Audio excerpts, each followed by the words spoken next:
Hi అండి. నమస్తే. Welcome to Vishali wonder channel. ఈరోజు నేను ఒక బెస్ట్ కాంబినేషన్‌లో సూపర్ టేస్టీగా ఉండే రెసిపీ చూపించబోతున్నానండి. మనము ఎప్పుడు కూడా నార్మల్‌గా పులావ్ రైస్ చేసుకుంటూ ఉంటాం కదండీ! ఇప్పుడు నేను కొబ్బరి పాలతో ప్లెయిన్ పులావ్ రైస్ చూపించబోతున్నానండి. అలాగే దీనికి కాంబినేషన్‌గా ఆలు మసాలా కర్రీ కూడా చూపించబోతున్నానండి. తక్కువ మసాలాలతో టేస్ట్ మాత్రం చాలా అంటే చాలా బాగుంటుందండి. ఎంత తిన్నా కూడా కడుపు నిండదండి. ఇంకా కొద్దిగా తిందామా అనిపిస్తుందండి. అలాంటి టేస్టీ రెసిపీని చూసేద్దాం రండి. రైస్ కుక్కర్ పెట్టేసుకొని 2 టేబుల్ స్పూన్ ఆయిల్ యాడ్ చేసుకుంటున్నానండి. అలాగే హోల్ గరం మసాలా అన్నీ కూడా కొద్దిగా యాడ్ చేసుకుంటున్నానండి. మరీ ఎక్కువ మసాలాలేమి అవసరం లేదండి. ఇప్పుడు సన్నగా తరిగి పెట్టిన ఆనియన్స్ 2 వేసేసి ఒక 5 మినిట్స్ అయితే ఆనియన్స్‌ని కొద్దిగా మెత్తబడేంత వరకు మగ్గించుకోవాలండి. ఇప్పుడు ఫ్రెష్‌గా దంచిన అల్లం వెల్లుల్లి పేస్ట్ 1 టేబుల్ స్పూన్ యాడ్ చేసుకుంటున్నానండి. ఇలా అల్లం వెల్లుల్లి పేస్ట్ వేసిన వెంటనే కొద్దిగా పుదీనా, కొత్తిమీర కూడా యాడ్ చేసేసుకొని ఆయిల్‌లో బాగా ఫ్రై చేసుకోవాలండి.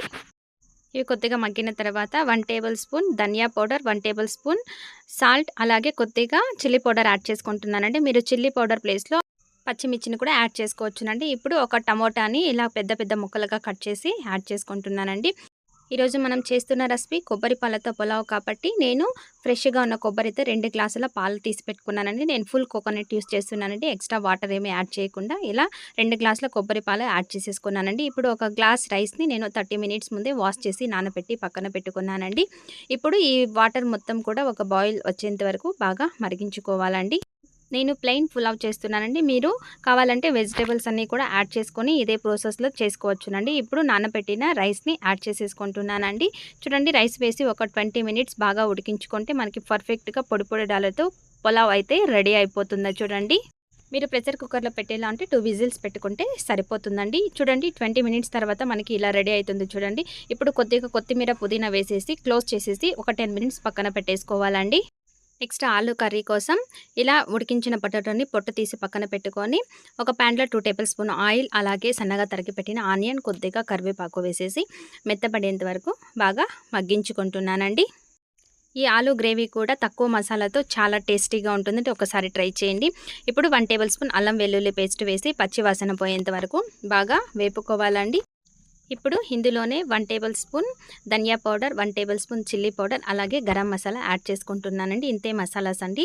ఇలా తక్కువ మసాలాతో చేసుకుంటే చాలా టేస్టీగా ఉంటుందండి. ఈ మసాలాలన్నీ కూడా అడుగు పట్టకుండా కలుపుతూ వేయించుకోవాలండి. ఇప్పుడు ఇందులోనే 2 టేబుల్ స్పూన్ల కొబ్బరి తీసుకొని పేస్ట్ చేసి యాడ్ చేసేసుకుంటున్నానండి. ఇవి కూడా కొద్దిసేపు వేపుకున్న తర్వాత మన గ్రేవీకి సరిపడా వాటర్ అయితే యాడ్ చేసేసుకోవాలండి. వాటర్ కొద్దిగా మరిగిన తర్వాత మనం ఉడికించుకున్న పొటాటోస్‌ని యాడ్ చేసేసుకోవాలండి.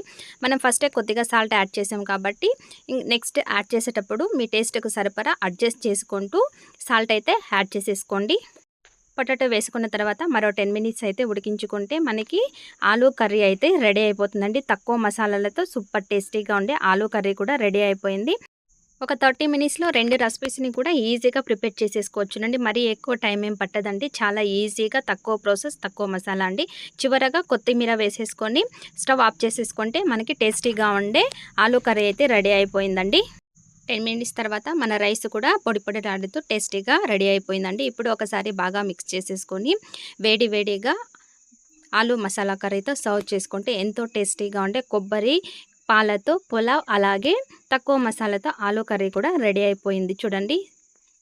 ఓకే ఫ్రెండ్స్, చూసారుగా ఈ వీడియో మీకు నచ్చినట్లయితే లైక్ చేయండి, షేర్ చేయండి, సబ్స్క్రైబ్ చేసుకోండి. మరిన్ని ఇలాంటి టేస్టీ రెసిపీస్ కోసం నా ఛానల్ని ఒకసారి విజిట్ చేయండి.